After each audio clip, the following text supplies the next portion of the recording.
കുടുംബശ്രീ ശാരദ സീരിയലിൻ്റെ ലേറ്റസ്റ്റ് എപ്പിസോഡിൻ്റെ റിവ്യൂയിലേക്ക് എല്ലാവർക്കും സ്വാഗതം. ശാലിനി സത്യമോളോട് പറയണേ, മോളെ നമുക്ക് സ്കൂളിൽ പോകണ്ടേ? മോളെ മുത്തശ്ശിയുടെ എല്ലാവരുടെ അനുഗ്രഹം വാങ്ങിക്കും. അങ്ങനെ സത്യമോള് ഗോപാലിൻ്റെ അനുഗ്രഹം വാങ്ങിക്കുവാണ്. അന്നേരം ഗോപാലൻ പറയണേ, സത്യം പറഞ്ഞാൽ മോൾക്ക് അനുഗ്രഹം തരാനല്ല, എനിക്ക് കിട്ടിയ അനുഗ്രഹങ്ങൾക്ക് ഞാൻ ദൈവത്തോടിപ്പോൾ നന്ദി പറയണേ. പെൺമക്കളെ ശാപമാണെന്ന് വിചാരിച്ചിരുന്ന ഒരു കാലം ഉണ്ടായിരുന്നു എനിക്ക്. എന്നാൽ ഇപ്പം ഞാൻ തിരിച്ചറിയുവാണ്, എൻ്റെ ഏറ്റവും വലിയ ഭാഗ്യം എൻ്റെ മക്കളാണ്. എൻ്റെ ശാലിനി മോളുടെ അമ്മയെക്കുറിച്ച് ഓർത്ത് ഈ അച്ഛന് അഭിമാനം മാത്രമേ ഉള്ളൂ. മോളുടെ അമ്മയെ പോലെ നല്ലപോലെ പഠിച്ച് നല്ല ഉയർന്ന ജോലി മേടിക്കണം. പിന്നീട് സത്യമോള് ശാരദാമ്മയുടെ അരികിൽ ചെല്ലുവാണ്.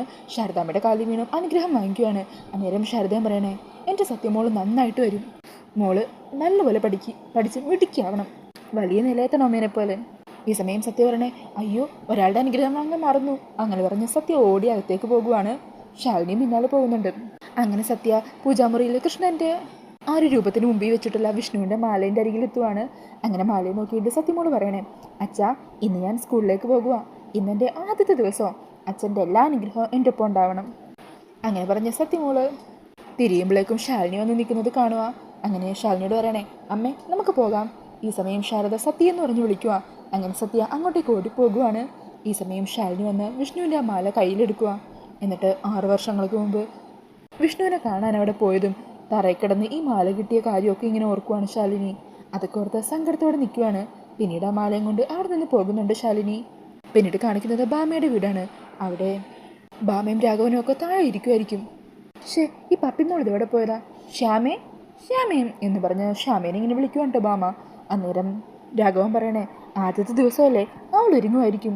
ഈ സമയം തന്നെ ശ്യാമ പപ്പിമോളെയും കുട്ടി താഴത്തേക്ക് വരുക. ആഹാ മോളെന്താ ഇന്ന് യൂണിഫോം ഇടാഞ്ഞത്? അന്നേരം പപ്പി പറയണേ, ഈ മുത്തശ്ശി എന്ത് മണ്ടിയാം, ഇന്ന് ആദ്യത്തെ ദിവസമല്ലേ, അപ്പോൾ യൂണിഫോം ഒക്കെ എങ്ങനെ ഇടാനാ? സത്യമ്മക്ക് തീരെ ബുദ്ധിയില്ല. ഈ സമയം വിഷ്ണു അങ്ങോട്ടേക്ക് വരുവാണ്. അന്നേരം സത്യമ്മ പറയണേ, എനിക്ക് മോളുടെ അത്ര ബുദ്ധിയൊക്കെ ഉണ്ട് അല്ലേ രാഘവേട്ടാ? അന്നേരം രാഘവൻ പറയണേ, അക്കാര്യത്തിൽ എനിക്ക് ചെറിയൊരു സംശയമുണ്ട്. ഈ സമയം പപ്പി പറയണേ, അങ്ങനെയാണെങ്കിൽ ഞാൻ സത്യമ്മയോട് 2 ചോദ്യം ചോദിക്കാം. 2നും കറക്റ്റ് ഉത്തരം പറഞ്ഞാൽ ബുദ്ധിയുണ്ടെന്ന് സമ്മതിക്കാം. അതിനെന്താ നീ ചോദിക്കും. അന്നേരം പപ്പി ചോദിക്കുക, ഒന്നാമത്തെ ചോദ്യം, A4 എന്താ? അതിനെന്താ ഇപ്പോൾ ഇത്ര സംശയം? A4 apple. ശരി, സമ്മതിച്ചു. ഇനി എൻ്റെ 2ാമത്തെ ചോദ്യം, ഓറഞ്ച് എന്ന് പറയുന്നത് പഴമാണോ നിറമാണോ? അന്നേരം സത്യമൊക്കെ ഉത്തരം കിട്ടുമോ?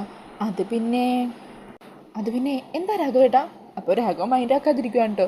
പിന്നീട് ശ്യാമയോടും സത്യാമ്മ ചോദിക്കുന്നുണ്ട്. അന്നേരം ശ്യാമ പറയണേ, എൻ്റെ സത്യാമ്മയും എന്നെ വിട്ടേക്ക്, ഇവളിതുപോലെ ഓരോ കൊനിഷ്ഠ ചോദ്യങ്ങളിടയ്ക്ക് ചോദിക്കാറുണ്ട്. പിള്ളച്ചേട്ടനോട് ചോദിക്കുകയാണ് കേട്ടോ അപ്പോൾ ബാമ. അന്നേരം പിള്ള പറയണേ, അത് ഞാൻ ശരിക്കും കേട്ടില്ല, എന്താണെന്നറിയില്ല, ഈടെയായിട്ട് ചെറിയ കേൾവിക്കുറവുണ്ട്. പിന്നീട് പൊന്നിയോടും ചോദിക്കുന്നുണ്ട്. ആ സമയം പൊന്നിയും അവിടെ നിന്ന് എസ്കേപ്പ് അടിക്കുവാണ്. അന്നേരം രാഘവൻ പറയണേ, എൻ്റെ ബാമേ നീ തോൽവി സമ്മതിച്ചോ, അതാ നല്ലത്. അങ്ങനെ ബാമ തോറ്റു എന്ന് പറയുവാണ് കേട്ടോ. അന്നേരം പപ്പിബോൾ പറയണേ, ഹായ് സത്യമ്മ തോറ്റേ. അപ്പം ബാമ പറയണേ, എടി കള്ളി, അതിൻ്റെ ഉത്തരം എന്താ, നീ തന്നെ പറ. അന്നേരം പപ്പിമോള് വിഷ്ണുവിൻ്റെ അരികിലേക്ക് ചെന്നിട്ട് പറയണേ, വല്ലിച്ച ആ ഉത്തരം ഒന്ന് പറഞ്ഞു കൊടുക്ക്. ആ സമയം വിഷ്ണു പറയണേ, ഓറഞ്ച് എന്ന് പറയുന്നത് പഴമല്ലേ? അന്നേരം ബാമ ചോദിക്കണേ, അല്ല അതെങ്ങനെ പറയാൻ പറ്റും, ഞാൻ പഴമാണെന്ന് പറഞ്ഞാൽ ഇവള് നിറമാണെന്ന് പറഞ്ഞാലോ? ആ സമയം വിഷ്ണു പറയണേ, അതിൻ്റെ ഉത്തരം ഇവള് ചോദിച്ച ആദ്യത്തെ ചോദ്യത്തിൽ തന്നെയുണ്ട്. A4 ആപ്പിൾ അല്ലേ, അതൊരു പഴമല്ലേ? അപ്പോൾ ബാമയും, ഓ അത് ശരിയാണല്ലോ. ഈ സമയം രാഘവൻ ചോദിക്കണേ, അല്ല ഇതിൻ്റെയൊക്കെ ഉത്തരം നിനക്കെങ്ങനെ മനസ്സിലായി വിഷ്ണു? പപ്പിമോളെ ആളാകെ ഒരു കുസൃതിയാ. മോളുടെ ഇടക്കുള്ള നിപ്പും മട്ടും ഭാവമൊക്കെ കാണുമ്പോൾ എനിക്ക് വിഷ്ണുവിൻ്റെ കുട്ടിക്കാലം ഓർമ്മ വരുന്നത്. വിഷ്ണുവിനും ഇതേപോലെ തന്നെ കുസൃതിയായിരുന്നു. അത് കേൾക്കുമ്പോൾ ശ്യാമയുടെ മുഖമൊക്കെ അങ്ങ് വല്ലാണ്ടാവുന്നുണ്ട്. ശ്യാമ പറയണേ, പപ്പിമോളെ ബാ നമുക്ക് സ്കൂളിലേക്ക് പോകണ്ടേ? ഈ സമയം പപ്പി ശ്യാമയുടെ കയ്യിൽ നിന്ന് ബാഗ് വാങ്ങിക്കുക. എന്നിട്ട് വിഷ്ണുവിനെ അടിക്കി ചെന്നിട്ട് പറയണേ, വല്ലേച്ച വാ എന്നെ സ്കൂളിലാക്കിത്താം.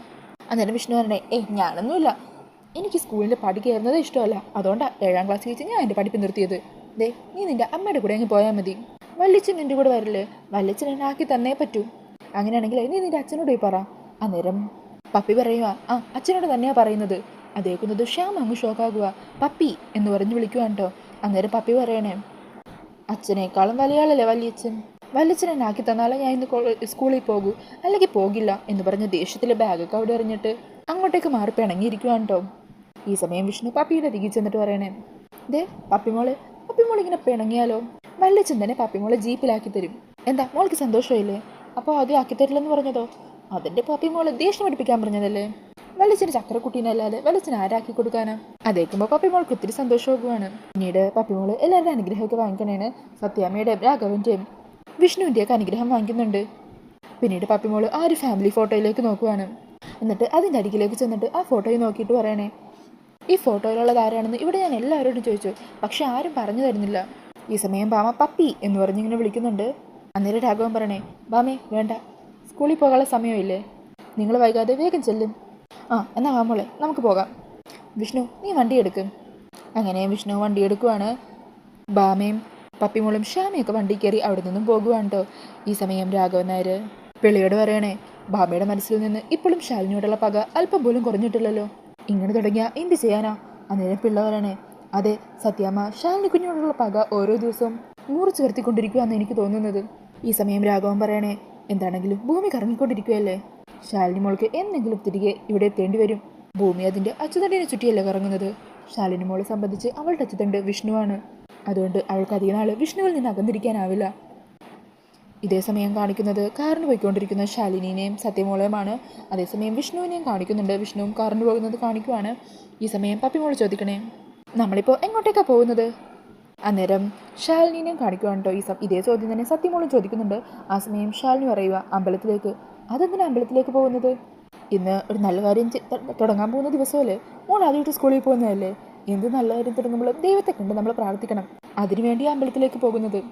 അങ്ങനെ രണ്ടുപേരും അമ്പലത്തിലേക്ക് പോകുന്നതാണ് കാണിച്ചുകൊണ്ടിരിക്കുന്നത്. ഈ സമയം അമ്പലത്തിലെത്തുന്ന ശാലിനിയെ കാണിക്കുന്നുണ്ട്. അങ്ങനെ ശാലിനി സത്യമോളെയും കുട്ടി അമ്പലത്തിലേക്ക് കയറി പോകുവാണ്. തൊട്ട് പിന്നാലെ തന്നെ വിഷ്ണുവിൻ്റെ കാറും അവിടെ എത്തുവാണ് കേട്ടോ. അങ്ങനെ വിഷ്ണുവും സത്യഭാമയും ശ്യാമയും പപ്പിമോളെയും കുട്ടി അതേ അമ്പലത്തിലേക്ക് തന്നെ പോകുവാണ്. അങ്ങനെ എല്ലാവരും കൂടി ഒരു അമ്പലത്തിൽ എത്തിയിട്ടുണ്ട്. അങ്ങനെ എത്തി നിൽക്കുന്ന സീൻ കാണിച്ചുകൊണ്ട് ഇന്നത്തെ എപ്പിസോഡ് തീരുവാണ്. അപ്പോൾ ഈ ഒരു റിവ്യൂ ഇഷ്ടമായാൽ മറക്കാതെ വീഡിയോ ഒന്ന് ലൈക്ക് ചെയ്യണേ. കൂടുതൽ റിവ്യൂസിനും പ്രൊമോ റിവ്യൂസിനും ഒക്കെ ആയിട്ട് ഈ ചാനൽ ഒന്ന് സബ്സ്ക്രൈബ് ചെയ്ത് സപ്പോർട്ട് ചെയ്യണേ. താങ്ക്